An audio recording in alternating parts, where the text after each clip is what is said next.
Thanks for joining us for the latest episode of Financial Longevity, the Merlin Wealth Management educational podcast. In each episode, Michael Merlin, founder of Merlin Wealth Management, along with various experts, breaks down complex financial topics to help you increase your wealth span and gain the confidence to enjoy your bigger future. For more information about Merlin Wealth Management, please visit our website at rocco.com/Merlin.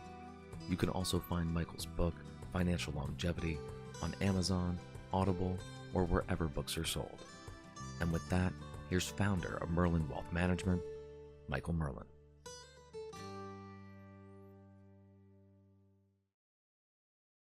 Thanks, Tom, and welcome everybody to another episode of Financial Longevity, the Merlin Wealth Management educational podcast.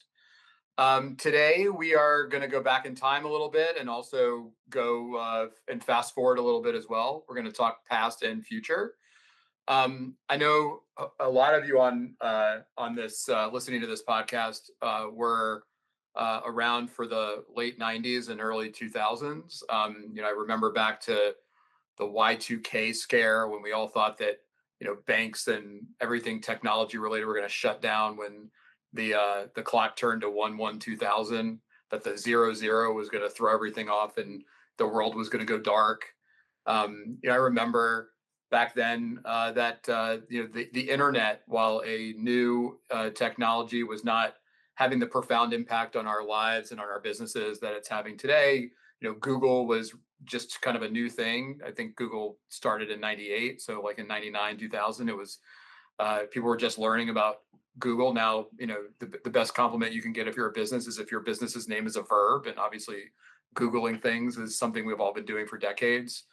And the reason I'm mentioning a lot of these things is I think, today's environment when it comes to the markets is very similar to some of the things we were seeing back in 99 and 2000. It's also funny if you look back at some of the highlights of those 2 years, there's actually similar things happening in other parts of the world as well, right? So Vladimir Putin came into power in, I think, 2000 or 1999, and obviously he's still a central figure in what's going on in today's politics.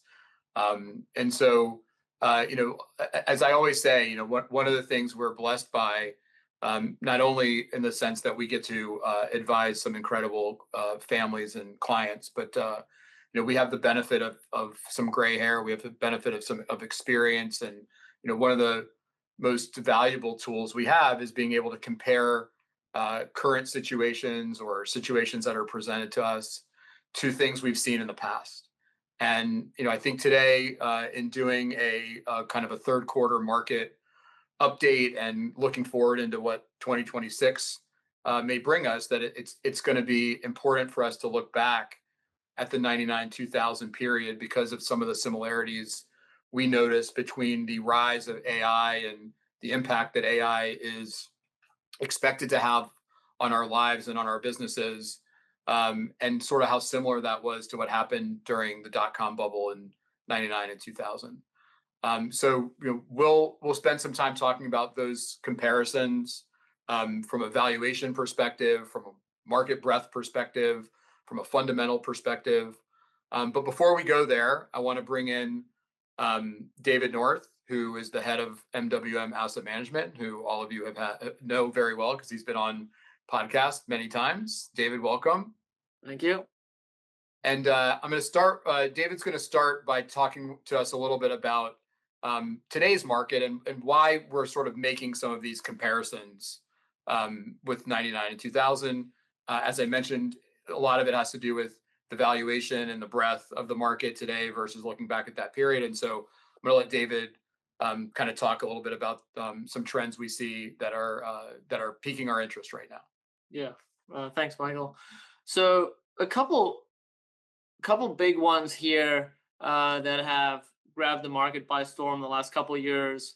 One is the concentration of a handful of names in the S&P 500. Now, the S&P 500 has historically been considered a diversified index, but a handful of names here, or specifically the Mag 7, has become a bigger and bigger percentage of the S&P 500, and that takes away an element of that safe, diversified element of the major index.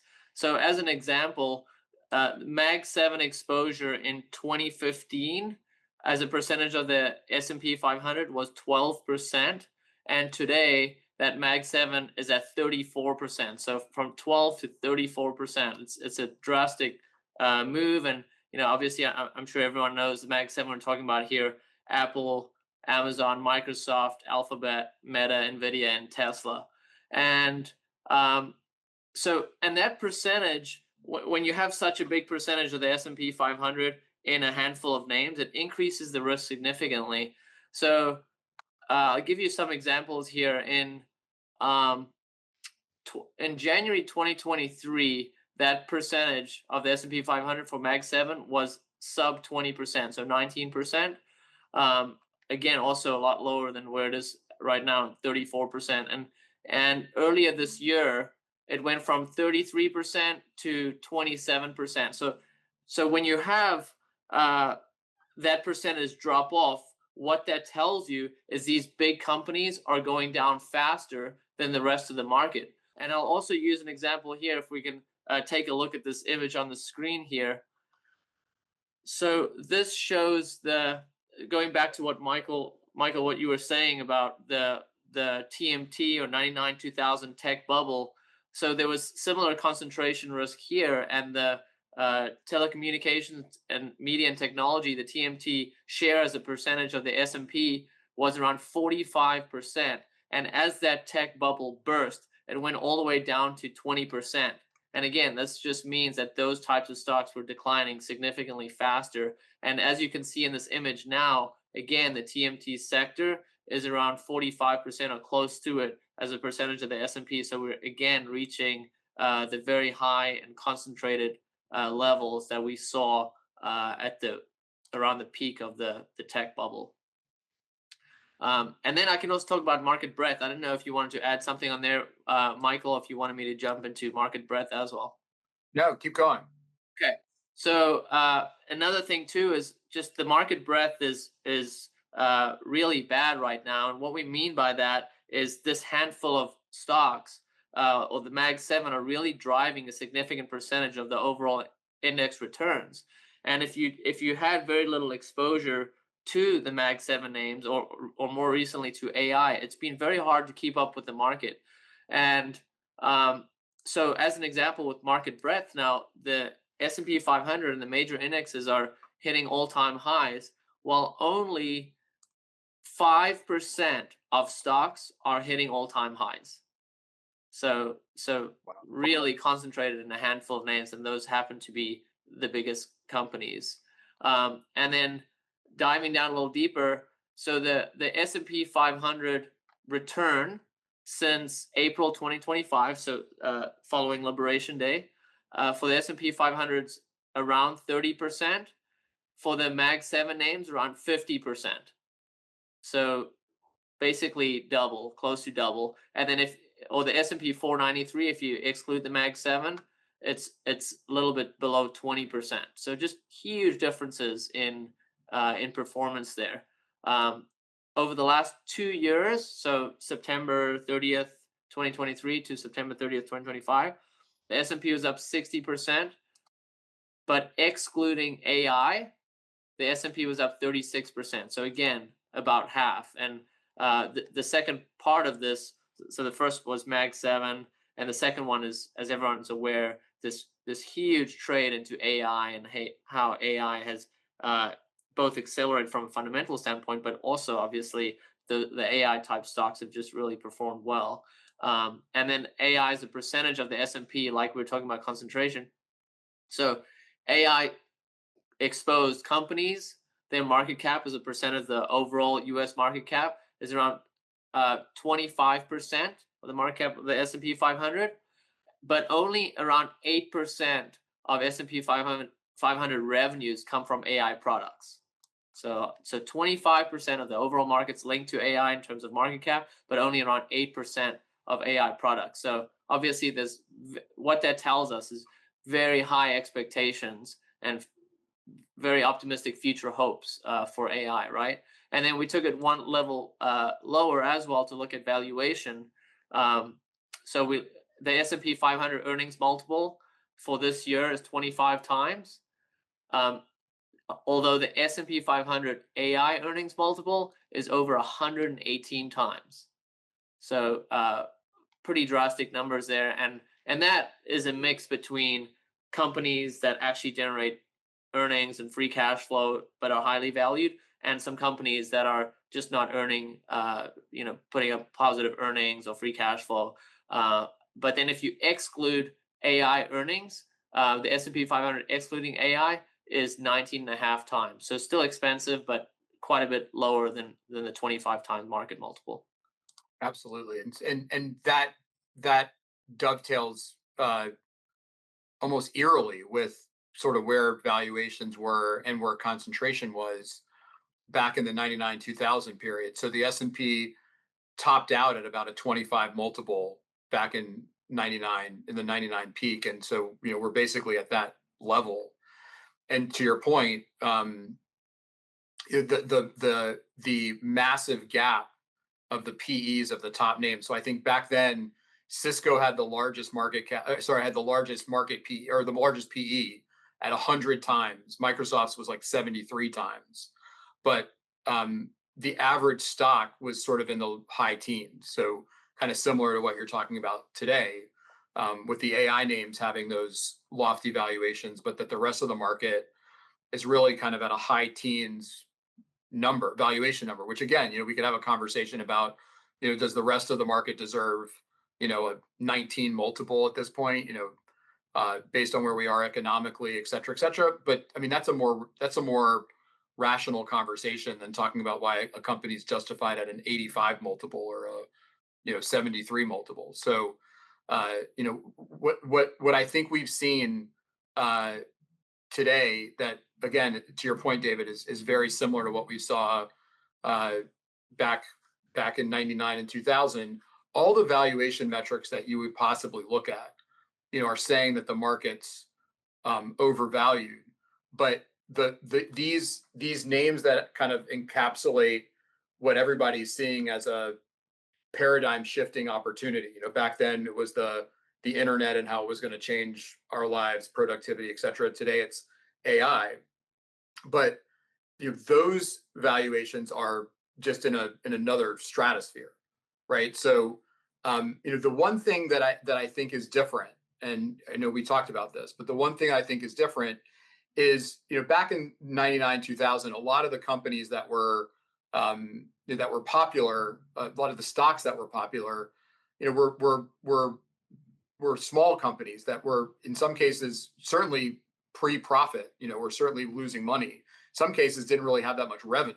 Today, the companies that are doing a lot of the spend that we're looking at in AI infrastructure, so whether that's NVIDIA or Amazon or Microsoft, Oracle, these are massive companies that are very financially sound, that have lots of revenues and profits and have very good balance sheets. And so, can we assume that is there more of a possibility based on that the right sizing or the reset, once we really figure out where the AI productivity gains are going to come from and when they're going to come, is the reset going to be, is it going to be a more orderly operation than it was back in 99, 2000, based on the fact that a lot of what we're calling the hyperscalers are much better, bigger, more formidable companies?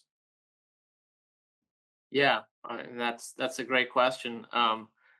Just like we were just talking about a little while ago, just given the huge CapEx spend, we are quite confident that companies will benefit from the CapEx spend in the coming years, because backlog shows that there's going to be revenue coming in and the build out in several years, just given the size of the backlogs. But as stock investors, we have to assess when those stocks will stop going up and when it's time to take our profits in this area, and to put a little bit of numbers around the extent of the CapEx spend by the hyperscalers. Just a handful of companies here, or even if I look at the Mag 7, how much they're spending on CapEx, in 2025, so this year, the Mag 7 are spending $650 billion. Um, and that's not even including companies like Oracle and OpenAI. But the growth plans for spend is just astronomical for all those companies. As an example, OpenAI is planning on spending $8 billion in CapEx this year, and they expect that to grow to over 100 billion. So 8 to over 100 billion in a few years. And these Mag 7 companies and big tech companies in general have been really profitable and throwing off huge amounts of cash in the last decade or so, which is very different, right, to what you were just saying about the dot-com bubble, because valuations are high in a lot of these companies that are generating really good cash and good earnings. And in 99, 2000, companies were valued based on site visits, or they call it, eyeballs. So a lot of those companies were pre-revenue, but back to CapEx here. So like for the hyperscalers, they are spending 20% of their sales on CapEx now, and then also the CapEx share of operating cash flows for these hyperscalers. So cash from ops minus your CapEx. So they're spending 60% of their cash from ops on CapEx here. So obviously we're seeing huge shrinkage in the free cash flows because of this. And Oracle, as an example, was generating over $10 billion in free cash flow. We're seeing that reverse the other way now. But the market is rewarding these companies for spending, and the market sentiment shifts from time to time. And when sentiment shifts south, they say, well, how much free cash flow are you generating this quarter? But right now and more recently, it's been, well, what will growth look like in 5-7 years time, as investors are optimistic. Yeah, I think also a significant point to something to point out is that back in 99, 2000, a lot of the spend that you were just talking about was debt financed, right? Because there wasn't cash flow. But for a lot of these hyperscalers, the Amazons, Microsofts, of the world, they have cash to spend. I mean, this is not a highly levered spend. It might, to your point, it might be overdone. The $650 billion, which is just a mind-boggling number, right? The $650 billion may be overdone, but that's not 80% being financed by debt that money these companies don't have. Could it be a lost opportunity? Would some say, hey, I'm a shareholder, and from an ROI perspective, I'd much rather you invest this back in your profitable business than building out this stuff? Sure, that's obviously a conversation. And to your point, maybe one that's a spend that's potentially happening prematurely. But when it was just determined back in 2000 that these companies had way overspent on both fiber optic cable and networking infrastructure for an internet boom, if you will, that wasn't, as we all now know looking backwards, that wasn't really going to come for another 5 to 7 years. That was all just revenue that got pulled forward, right? And so valuing the companies based on that continuing was obviously the fallacy. And then all of that kind of right-sized itself. In this case, maybe these companies are giving up some lost opportunity, but from the standpoint of valuations of your Microsofts and Amazons of the world, they're not really crazy like some of these others, right? So that's kind of where my question came from, as far as like, do we see a scenario where the carnage, when there is a reset this time, and there will be a reset, we know there will be, but maybe it's a little less severe than what we saw last time. And part of that may be because this isn't all being funded by debt. It's not like companies are going to go bankrupt, and from spending money they didn't have in some of these cases. Yeah. I think the way to think about it, and the way we're thinking about it, is protecting capital, but still participating on the upside. Yeah. So when you have a company like CoreWeave, for example, that has tremendously high beta, um, and it's spend, grow, no focus on positive free cash flow, anything like that. And there's so many companies like this in the space. Naturally, when the downturn occurs, those companies will suffer tremendously more than a company that is participating in AI, like Amazon, for example, or Meta, uh, where they have this cash cow of a business, and you can think of that giving it valuation support while having a call option on the upside because of the investments they're making in AI if that plays out. But ultimately, we think the ROIs for these investments in AI are are going to need to be positive, just like any investment ultimately. And right now, companies are the hyperscalers are funding AI for others, and it are not focused on generating a profit on these in the coming years. Um, there was a news report today, actually, here, the 7th here, of October, and saying that Oracle lost $100 million over the last 3 months on renting out NVIDIA's Blackwell chips. So, I mean, it's just there's so much money being spent, and the market is rewarding spend right now in the area. But at some point, these companies are going to say, "Hey, I do need an ROI on this investment. I'm going to start charging customers, start charging users more, and then we'll really see what the uptake ultimately is and how fast it still grows." But the dynamics will change because these companies will need to make a profit. And back to how we're participating, we're looking to participate um, in AI in a manner that there's not too much risk of capital loss, but has some upside potential too by owning high quality businesses that generate a lot of free cash flow but participate. Absolutely. I think I think a lot of times in a period like this, you see, I think the hardest thing for an investor is you see the potential opportunity that's out there. It's really how do you play it smartly, right? Without getting too caught up in the narratives and some of the hype. We talked, I think, on the last um, market focused podcast episode we did, about some of the debates going on with AI, right? We've taken a bet on software as a service business companies because those companies are basically being kind of listed in the column of AI losers that their businesses are going to be disintermediated by AI. But we see plenty of evidence on the other side that AI is going to work in partnership with those applications and just make the user experience better, right? So there were similar things like that happened in 99 and 2000, right? Where there were, as we just talked about in the conversation about breadth and the narrowness of market leadership, right? That there were a lot of businesses in 99, 2000. And again, while I think both, another similarity with both periods was that, we're arguably, we know that in 99, 2000, we were sort of late in, in an economic cycle. You could argue that we're late in an economic cycle this time as well, right? Back then, the Fed wasn't really helping. Interest rates were really high.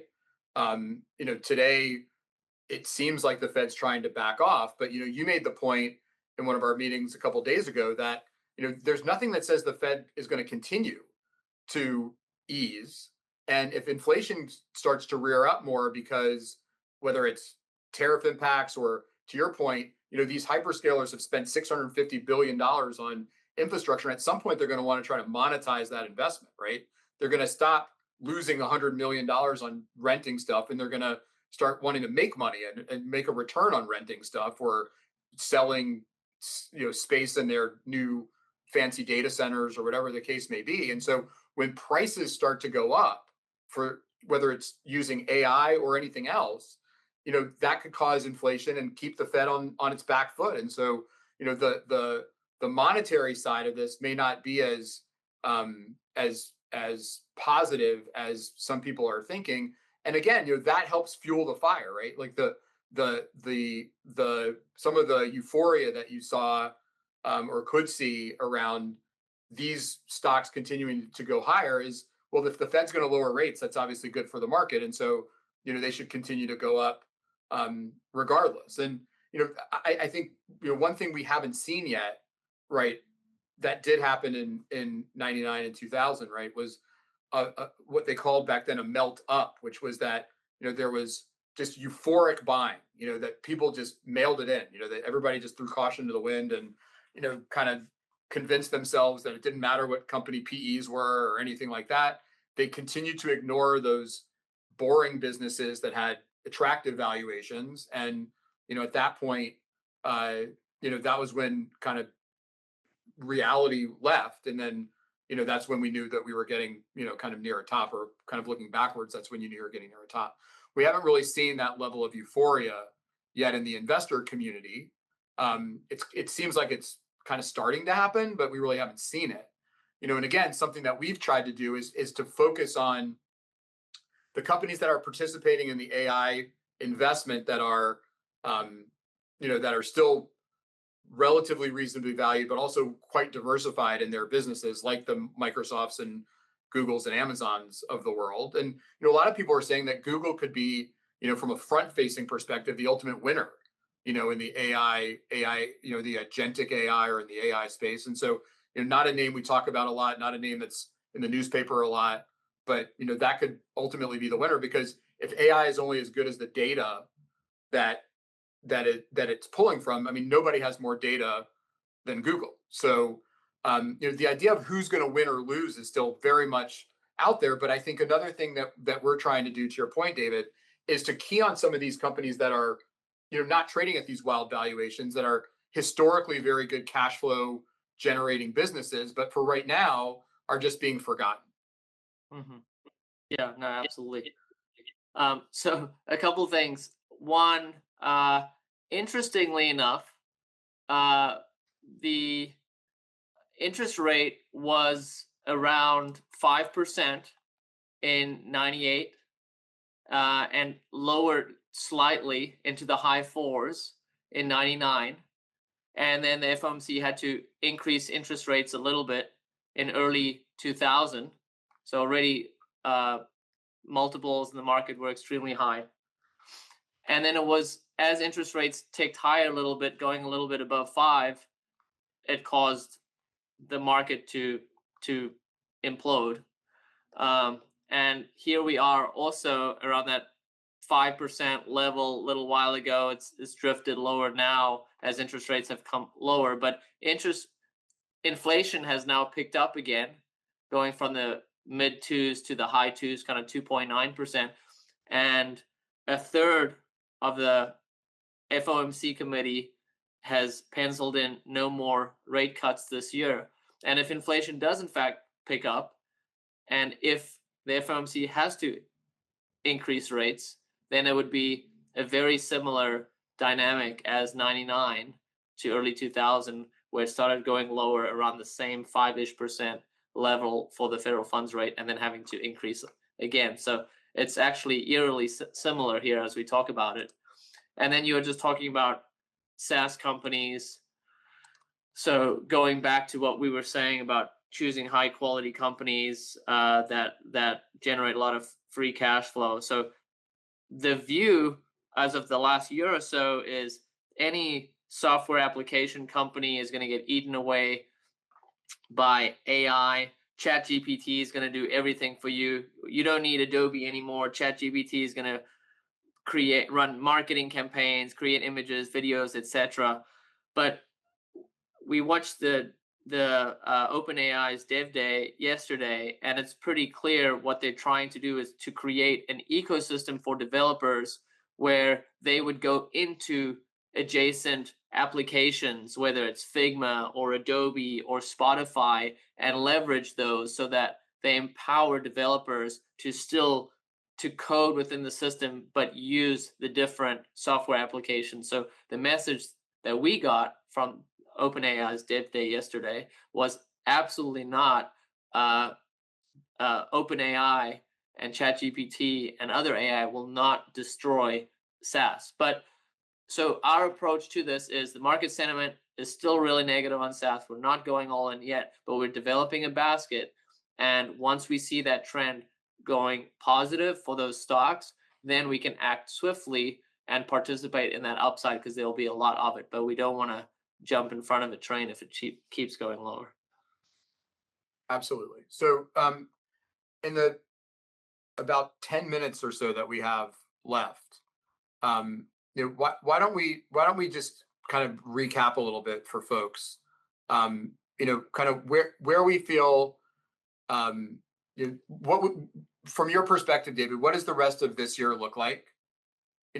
Because I think another thing, that is indeterminate so far with the data points we're looking at is, we looked at, some macro data points earlier today. And, while, fundamentally we are cautious for a lot of the reasons we just talked about from a technical perspective, when you look at the market, its action, momentum, et cetera, there's really nothing telling you that the market's going to go down anytime soon, right? So, in theory, we could see a strong market into the end of the year. We could maybe even see a strong market going into the early part of next year.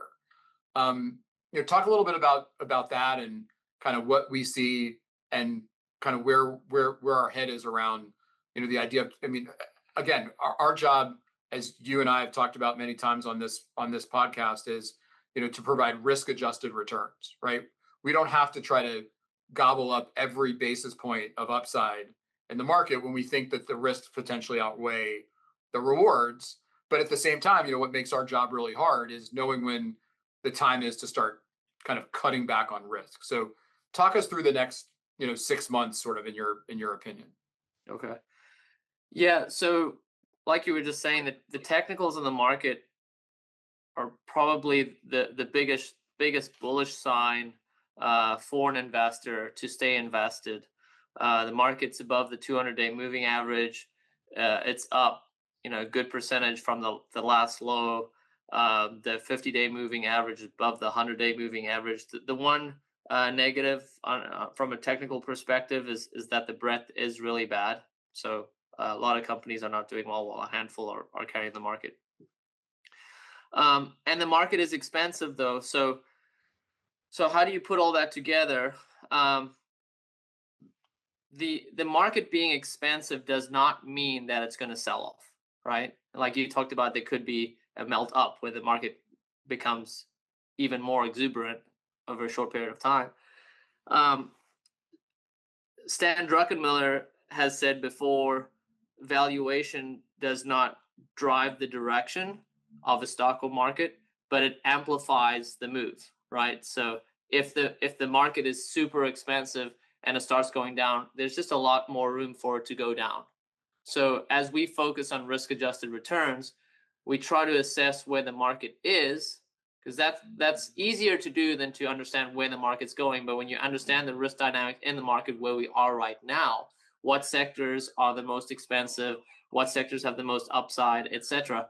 So understanding where we are, where the most risk lies, and trying to incrementally shift exposure to be a little bit more defensive with a playbook to get more aggressive if we see certain things play out and we have to move faster. That's kind of the idea. And then additionally, so we also want to start to participate as the market gets higher and higher valuation and we see cracks forming. We will shift money into more defensive type names that have lower beta and move away from higher risk names. But we look at the portfolio as a whole. We look at position correlation.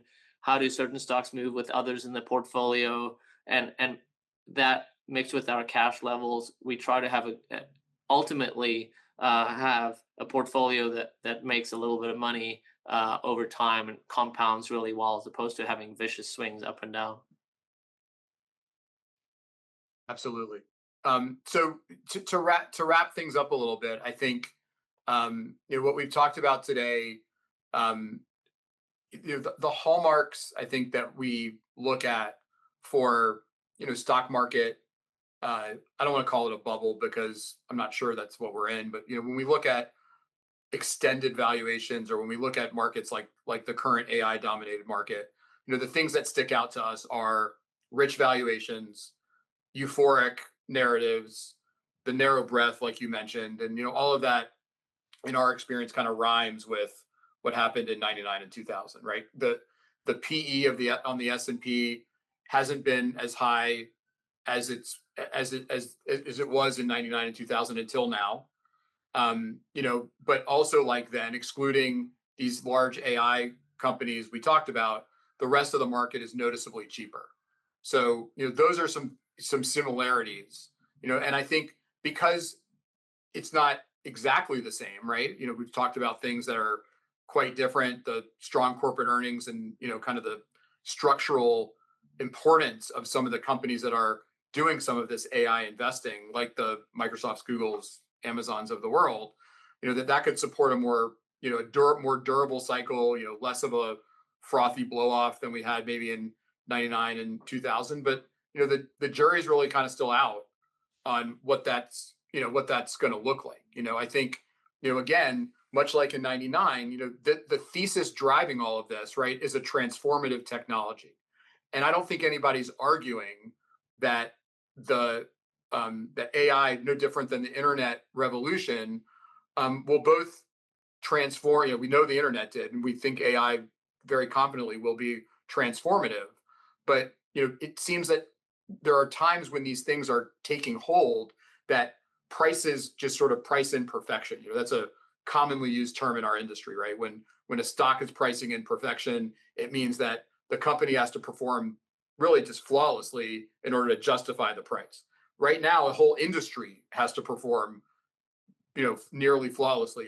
A new technology whose, impact on business and the world is still, unknown, basically has to perform flawlessly in order to justify some of the valuations of the businesses that are being, touted as responsible for, for the AI transformation. So, clearly the risks that we're looking at is when stock prices far outrun, what that transformative technology can deliver in the near term. That's when you start to worry about, again, not that we're concerned about the value of the businesses in the long term, but in the near term, the price and the near term performance just are so widely disparate that you worry that there's going to be a reset, something relatively sharp. What we saw in 2099, I hope we never see again. We saw the NASDAQ decline almost 80%, in 99, 2000. But, again, as you talked about, David, a lot of those companies back then, all they had to do was put .com next to their name and they were considered, internet focused, and a lot of them weren't even real. So, today, because the earnings power of big tech, I don't think that level of a collapse is possible just based on the fact that there's earnings power behind most of these businesses, not just, a snazzy tagline, right? And so, I just think that from the standpoint of our listeners, our clients, our friends, our colleagues, et cetera,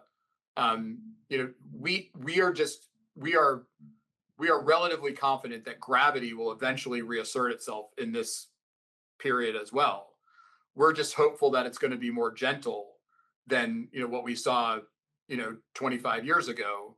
But as you just rightly pointed out, we have to lean as a priority on preserving capital in periods like this, and how we kind of manage our ability to be aggressive going into a potential reset. I think that's really where most of our focus lies. So, any final thoughts from you before we close it up? No, I absolutely agree. We hope for the best and have a plan for the worst. It's always the best way to operate.